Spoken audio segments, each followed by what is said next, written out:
এমনও হতে পারে না যে জান্নাতে যাওয়ার জন্য আপনি মিথ্যা বলে জান্নাতে প্রথমে যাবেন। যত পাকিস্তানি ওখানে থাকছে আমেরিকায়, আমার মতে তাদের হাতে আমাদের গাজার মুসলমানদের রক্ত লেগে আছে। একটা মেয়ে বিকিনি পরে আছে এবং তাতে লেখা টেস্ট ড্রাইভ নাও। এখনই তাকে চালিয়ে দেখুন। নাও কাকে চালাবে, গাড়িকে নাকি মেয়েটিকে? আপনি ভাই নিজের বোনকে বিক্রি করছে, মাকে বিক্রি করছে, তবুও পাকিস্তানিরা যায় ওখানে। আপনি বলছেন আমেরিকায় ঘুষ নেই। কে বলেছে আমেরিকায় ঘুষ নেই? যদি প্রশ্ন করার জন্য আপনি বলে থাকেন যে আমি অমুসলিম, এটা অনেক বড় গুনাহ। যে আপনি কথাটা বললেন না যে যদি কোনো মুসলমান আমেরিকায় থাকে তবে তার জান্নাতে যাওয়ার সম্ভাবনা কম এবং যে পাকিস্তানে থাকবে তার সম্ভাবনা বেশি, এই কথাটা আমি সঠিক বুঝতে পারিনি। কারণ যদি কোনো মুসলমান, পাকিস্তানি মুসলমান আমেরিকায় তার জীবন কাটায়, তবে সেখানে গিয়ে বড়জোর সে জেনা ব্যভিচার করবে অথবা মদ পান করবে। বাকি না সে কাউকে ধোকা দিতে পারবে, না কারো খুন মার্ডার করতে পারবে এবং না ঘুষ মানে কিছুই করতে পারবে না। কিন্তু যদি আপনি পাকিস্তানি মুসলমানদের... ভাই সাহেব আপনি কি আমেরিকা গেছেন? না, যাইনি। আমি গিয়েছি। আমি এতবার গেছি যে আমার ভিসা বাতিল করে দিয়েছে। যখন আমি প্রথম যেতাম তখন 2000-3000 মানুষ আসতো। যখন অনেক বেশি পাবলিক আসতে শুরু করলো তখন আমার ভিসা বাতিল করে দিল। আমার 10 বছরের ভিসা ছিল, 2010 সালে বাতিল করে দিল।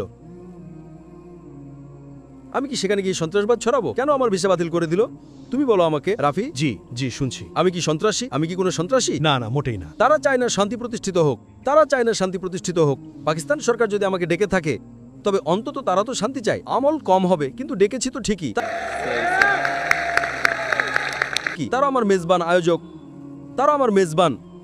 আমার অধিকার আছে যে আমিও তাদের দাওয়াত দেই। আমি দেখা করেছি আলহামদুলিল্লাহ। তাকে আপনার আমেরিকা তো ভয় পায় আমাকে। কেন? আপনার প্রশ্নের উত্তর দেব আমি। সেখানে দেখবেন আপনি আমেরিকাতে আমাদের কোরআনের যে আয়াত আছে, যখন আপনি কোনো ভুল কাজ দেখবেন তখন দৃষ্টি নিচু করুন। সূরা নূর আয়াত 24 নম্বর 30 এবং 31। কিছু ভুল কাজ দেখলে দৃষ্টি নিচু করুন। সেখানে দৃষ্টি নিচু করে আপনি গাড়ি কতক্ষণ চালাবেন? নগ্ন অর্ধনগ্ন নারীদের ছবি। দৃষ্টি নিচু করে আপনি গাড়ি চালালে অ্যাক্সিডেন্ট হয়ে যাবে, আপনি মরে যাবেন। আপনি বাড়ির বাইরে বের হন, বেশিরভাগ পশ্চিমা দেশে মোটরসাইকেল বিক্রি করার জন্য নগ্ন মেয়ে বসে আছে, গাড়ি বিক্রি করার জন্য। BMW এর নাম শুনেছেন? BMW? জি জি শুনেছি। BMW এর সামনে আমি বিজ্ঞাপন দেখিনি, কেউ দেখেছে, দেখে আমাকে বলল একটা মেয়ে বিকিনি পরে আছে এবং তাতে লেখা টেস্ট ড্রাইভ নাও। এখনই তাকে চালিয়ে দেখুন। নাও কাকে চালাবে, গাড়িকে নাকি মেয়েটিকে? আপনি ভাই নিজের বোনকে বিক্রি করছে, মাকে বিক্রি করছে, তবুও পাকিস্তানিরা যায় ওখানে। তো ওইখানেও ইসলাম ফলো করা হয়। এখানে আমি এটা বলছি না যে পাকিস্তানে গুনাহ হয় না, হয়, কিন্তু পার্সেন্টেজ দেখবেন এখানে তবুও কম পাকিস্তানে, আমেরিকার চেয়ে কম। এবং আমেরিকায় যা আছে তা আপনার ঘরের ভিতরে ঢুকে পড়ে। আপনি বুঝতে পারছেন? এখানে যা আছে আপনি যদি থাকতে চান তবে থাকতে পারেন। আপনি বলছেন আমেরিকায় ঘুষ নেই। কে বলেছে আমেরিকায় ঘুষ নেই? কিন্তু অত বেশি তো হয় না যতটা পাকিস্তানে হয়। আরে ওখানে তো বিলিয়ন ডলারে হয়, এখানে রুপিতে হয়। আপনার কাছে সংখ্যাটা বেশি মনে হয়। 1 বিলিয়ন রুপি আর 1 বিলিয়ন ডলার। 1 বিলিয়ন ডলার হলো 300 গুণ বেশি। আপনি বুঝতে পারছেন? আপনার হয়তো গণনায় ভুল হচ্ছে। 1 লাখ রুপি 1 কোটি টাকা, ওইখানে কি মাত্র মিলিয়ন ডলার? আরে ভাই, মিলিয়ন ডলার 1 কোটির চেয়েও বেশি। আপনার তো জানা নেই 1 মিলিয়ন ডলার কত হয়? 10 লক্ষ। 10 লক্ষ রুপিয়া, মাশাআল্লাহ। 10 লক্ষ ডলার। 10 লক্ষ ডলার। মিলিয়ন ডলার কত হয়? 10 লক্ষ ডলার। মিলিয়ন ডলার কত হয়? 10 কোটি হবে হয়তো। জানেন না, এদের গণনা একটু কঠিন, ওটাই তো বলছি। আমি আপনাকে 10 মিলিয়ন ডলার, আসলে জানি না পাকিস্তানি কত হয়।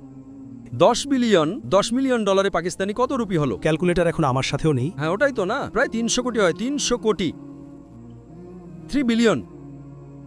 বুঝতে পারছেন আপনি? তো ওই নম্বরটা আপনার বেশি মনে হচ্ছে, ওটা ডলারে হয়। এখানে আপনি আমাকে বলুন। কিন্তু স্যার ওখানে তো... শুনুন আমার কথা, এই যে ফিলিস্তিনে ইসরায়েলকে এত টাকা দেওয়া হয়, বিলিয়ন ডলার, 7 বিলিয়ন ডলার মুসলমানকে হত্যা করার জন্য, টেবিলের নিচ দিয়ে ঘুষ হয়ে যাবে না ওটার ভেতরে? হবে কি হবে না? হবে। পুরো লোকের টাকা যদি তারা 6 বিলিয়ন ডলার দেয়, নিজেরা তো নিজেদের পকেট থেকে কিছু দেয় না, তাই না? বড় দুর্নীতি, ছোট দুর্নীতি নয়। আপনি বুঝতে পারছেন? আপনি আমাকে বলুন, আপনাকে বলা হয় আপনি ইনকাম করেন, আপনার টাকায় নির্দোষ মানুষদের হত্যা করা হচ্ছে, আপনি দায়ী কিনা?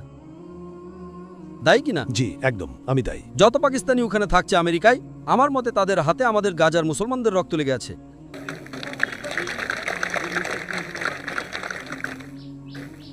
ঠিক আছে, অপেক্ষা করতে হবে।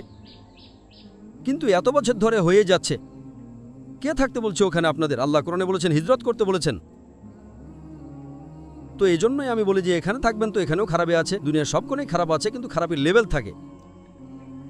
তো এজন্যই আমি বলি এখানে 1000 গুণ ভালো, ওখানে জান্নাতের সুযোগ খুব কম, এখানে বেশি। আপনি বুঝতে পারছেন?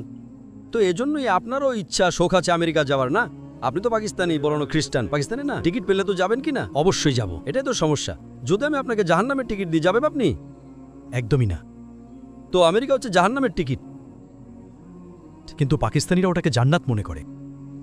হ্যাঁ, ওটা ভুল পাকিস্তানি। আপনিও পাকিস্তানি, না তাই না? জি হ্যাঁ, আমিও পাকিস্তানি। হ্যাঁ, তো আপনি ওই ভুল পাকিস্তানের মধ্যে একজন। এখন তো শুধরে যান আমার ভাই রাফি, এখন তো শুধরে যাও। যেমন আমি বলেছি, হাজার হাজার সংখ্যায়, 10,000 হতে পারে, লাখ হতে পারে, আরও পাকিস্তানি যারা হিজরত করতে চেয়েছিল পশ্চিমা দেশে। আমার লেকচার শোনার পর, আমার বক্তব্য শোনার পর তারা নিজেদের ইরাদা বা সিদ্ধান্ত বদলে ফেলেছে। আপনিও বদলে ফেলুন। টিকিট পেলেও যাবেন না, হয়তো আপনার ফায়দা হবে, তাই না ভাই রাফি? আপনি মানেন যে খোদা এক? জি মানি। আপনি মানেন যে ঈসা আলাইহিস সালাম খোদার রাসূল? ডক্টর সাহেব, আমি মুসলমান। আপনি মুসলিম? মাফ চাইছি আপনার কাছে, আমি মিথ্যে বলেছিলাম, কারণ আমাকে এখন তাড়াতাড়ি বাড়ি যেতে হতো, তাই সবার পেছনে লাইনে দাঁড়িয়েছিলাম। আমি বললাম যে আরে আমি সুযোগই পাবো না, তখন প্রশ্ন হবে তো। তো যদি আপনি মুসলিম হন তবে আপনি অনেক বড় গুনাহ করেছেন। আমি দুঃখিত স্যার। যদি প্রশ্ন করার জন্য আপনি বলে থাকেন যে আমি অমুসলিম, এটা অনেক বড় গুনাহ। আমি তওবা করি আল্লাহর কাছে। কলমা পড়বেন, কলমা পড়ুন আবার। লা ইলাহা ইল্লাল্লাহু মুহাম্মাদুর রাসূলুল্লাহ। কারণ প্রশ্ন করা ফরজ নয়।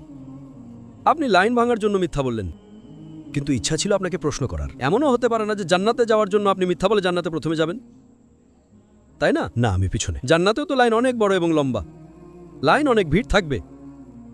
আপনি বলতেন আমাকে আগে যেতে হবে, তো আগে দিয়ে দিত। আমি কারাচি ইউনিভার্সিটিতে পড়ি, তো ওই গেট বন্ধ হয়ে যায় 1টার পর, তো এই জন্য গেট বন্ধ হলে সকালে যেতে হবে, কি সমস্যা? এখানে লেকচার চলতে থাকবে, মাশাআল্লাহ, আপনারই তো সুবিধা, হবে না? গেট বন্ধ হওয়ার কারণে আপনি এটা বলছেন যে আপনি মুসলিম নন, এটা তো অনেক বড় গুনাহ। ইনশাআল্লাহ আল্লাহ আপনাকে মাফ করুন এবং আশা করি আল্লাহ আপনাকে হিদায়াত দেন। আসসালামু আলাইকুম। ভিডিওটি ভালো লাগলে চ্যানেলটি সাবস্ক্রাইব করুন।